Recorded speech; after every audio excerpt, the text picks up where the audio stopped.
Hey guys, and welcome back to the channel. This will be part 2 on the 2011 Volkswagen Jetta from Texas. Roberto, this is your computer now fixed. Well, as you can guys see in there now, I have it fixed. I haven't even connected yet, so I have it right now.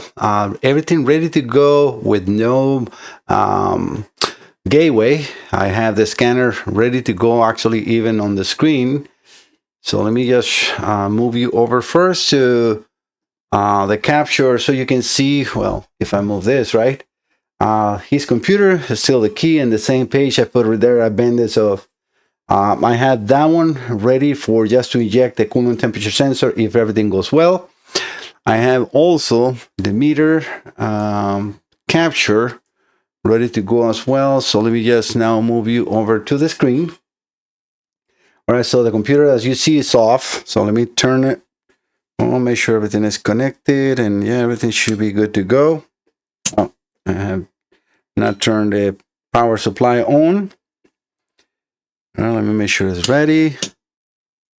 And we got 5 volts, which is good. All right, so we got the 5-volt reference, which it was working before. So let's move this a little higher so you guys are seeing everything. All right, let's stop this. Oh, I have not connected dongle, so that is why.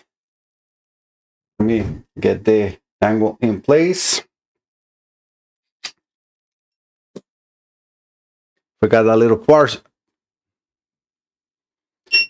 All right, so that is just beeping in there in the back end. Let's wait for here when the dongle gets connected, and then we can try to establish communication.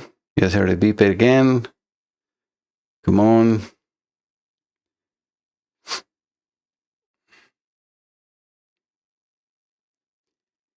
Yeah, so the damage on this one was the transceiver and voltage regulator. Even though we were having 5-volt reference, it was not there for the oscilloscope. Well, that is a good sign. This is what I saw before. This is exactly what happened when the scanner connected. For a brief of a second, I was able to connect, and then at first says it couldn't read the bean, but then auto ID it. Well, kind of because it make me prompt all the selections. Well, this time it went automatically, so this is a very good sign. And let me just make sure that the VIN number that I read or had before was the same one. So BM 320469, BM 326469. So yes, it is.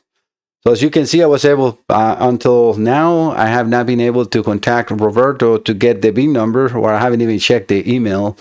But this is definitely a good sign. And this is also so you guys can see that in this case, to talk to the computer, I don't need to have the gateway connected. Even though if I scroll down in here, you'll see that 19 data interface gateway is there. But it's not stopping me for being able to communicate with this computer. So let's see if we can. Oh yeah, definitely it is working. All right, let's retrieve the ECU ID. Well, that is the ECU ID. It's a CVTA. That is actually correct. So this is definitely looking very promising. All right, let's go into data. I don't have much connected, so I only have the coolant temperature sensor, but for what we had before, we couldn't even get into this point. So this is already a win-win. All right, so let me do a custom data list. I'm just going to put the coolant temperature sensor. Let me deselect all, and I'm going to just put voltage and coolant temperature sensor if I can find it. Sometimes they just name things too differently from manufacturer to manufacturer that it's sometimes impossible to find it. Well, at least, with so many data pits, might have passed it. So I'm sorry, guys, but oh yeah, coolant temperature sensor operating temperature. So let's see if this is the one. All right, so we have coolant temperature of minus 41, so that is not correct. Let me make sure I can change that or not.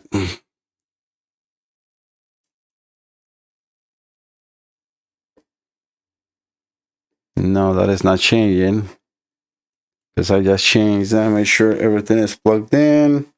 I'm going to just double check 1 second, guys, to make sure I am in the correct pin. I remember properly, it was 57. Did I close that page? I think I did. So I need this page. 1 second.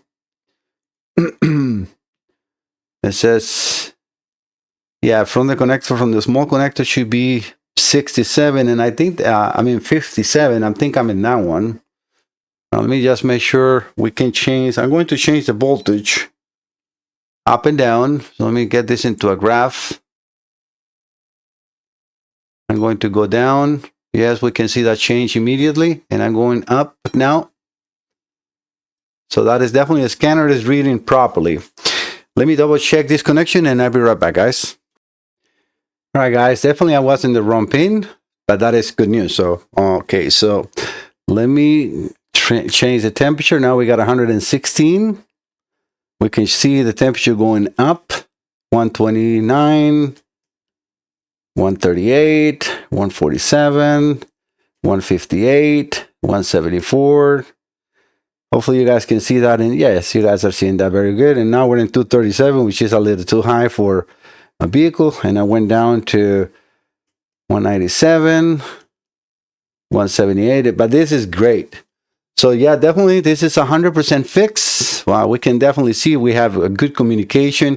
I'm not even going to read codes because it's definitely unnecessary. But let's exit and let's establish communication one more time. Again, this is overkill, but I always want to over stress my repairs to make sure that when it goes back to a customer, everything is working properly. All right, so I'm going to turn this off completely. So I kill the battery. This is like not normal in the car, but this is kill the battery. So I'm going to show you that this is indeed talking to that computer. All right, no communication is key on. All right, so let's turn the computer back on. I'm going to give it a couple of seconds so it boots up because we just, kill completely the battery, but we can see the 5 reference right there. And I'm going to turn this off again so you can see that that meter that you guys are seeing in the screen is live too. All right, power them back on. The good sign. This is a very accurate meter. So that 4.9850 and another meter is going to be 5 volts, and that's not a problem. All right, so let's try to establish communication. Most okay. That's my Sonos answer me something that I not even ask. Welcome to TuneIn. Hey, Sonos, stop. I'm sorry, guys. Not sure what he thought I was saying. Okay, so we're now back again in the computer. Let's retrieve the computer ID. We can see there's a CVTA. That is perfect. And well, let's go over to data. And now that we know that we have those two pits working properly, we're going to read those two. Again, the same thing. Oh, they're actually even pre-selected. Perfect. I like that from a Snap-on. And Snap-on does, whenever it does something that doesn't not so bad. I wish that they will do more for Europeans, for European cars, so we can get, a more robust coverage. I'm going to change the voltage again. I'm going down. Back to 13 and then, or almost 14, going up again and then going down. All right, so, yep. All right, Roberto, your computer is 100% repair. Another successful repair in Mike Salazar Diagnostics. I'm very, very happy for this because it's just very important to help the customers. If you want to see more about connections and all the wiring diagram, I will recommend you to go and look into this video. I'm going to just keep it on the screen in here. I have actually 2 videos that I did for Elias in South Carolina because they were having problems with the connections and testing on the car, and I tried to help those mechanics and Elliot to go deeper because it is sometimes very confusing. This tracks wiring diagrams for a lot of people, especially here in the United States, but I'm very familiar with it. So, and I give a very good explanation on those 2 videos. They're a little, we'll say a little long. This is almost 45 minutes long.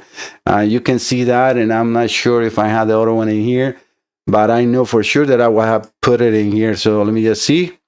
Auto do. Well, also, for those that are watching the video, if you are here and you want to hear this video in a different language, now YouTube is offering that. So you can click it in settings, and then where you click, where you see that, let me actually make this into big screen so you guys can see it better.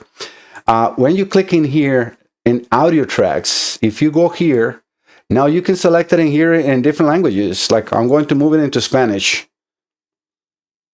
And I'm going to get quiet so you can hear that. Fácilmente porque tengo la oportunidad con mi fuente de alimentación aquí de seleccionar el voltaje y luego puedo cambiarlo bajando y And that video is in English. So that's definitely not my voice. So I can even put me in Japanese. Oh my God, that's funny. German, French. Let's see how I sound in French. Et nous pouvons voir cette étape juste là, puis on entend. Laissez-moi essayer de retirer la lumière d'ici. Donc, je monte maintenant. Oh wow, that's funny. Yeah, I speak actually a little bit of a French, not to like really make a whole video in French, but I do. So yes, I want to show you this because it's very important. A lot of people say, "Okay, Mike, can you put more videos in Spanish or in other languages?" Already there. Yes, it's not going to be my voice, but realistically, who cares, right? As long as you can hear and understand in your own language, please use those buttons because they're very important. All right, guys. I think that's all I want to share. I mean, again, if you are here, let me stop that because it's now a sound playing on the back end. If you have a computer that you need to send for testing, instrument cluster or so, please visit MikeSalazarDiagnostic.com. My name is spelled M-A-I-C and sounds as Mike. And then you can click on this white button in here, this white box. That's a form that you can download and print, the same as in Roberto's computer here, where you please make sure that you put the entire beam number, because I need the whole beam number. I'm not sure why in his the beam shows very small, but yeah, so the beam number, I need the complete 17 digits. And please email me also so we can have a conversation, and whenever I have the computer ready or instrument cluster, I can send you the link for payment. I collect all my payments through TD Bank Clover. It's a very secure transaction, and you can use all major credit cards. When you open the link, I don't know why I always recommend the first thing to use Apple Pay. It doesn't even work, and many customers have tried to use it, and it reimburses the money immediately. I don't know why, because it's not my problem or nothing to do with me. It's whatever TD Bank and Clover have with Apple Pay. I don't know why they offer it if it doesn't work, because that's out of my hands. But yeah, if you can use any major credit card in there. All right, guys, thank you so much for visiting the channel. Roberto, thank you so much for trusting Mike Salazar Diagnostics. I can wait to get in touch with you. Send this computer so you can enjoy your car back and be happy with your car. All right, guys, thank you so much for visiting the channel. Don't forget to subscribe. See you next time. Bye-bye.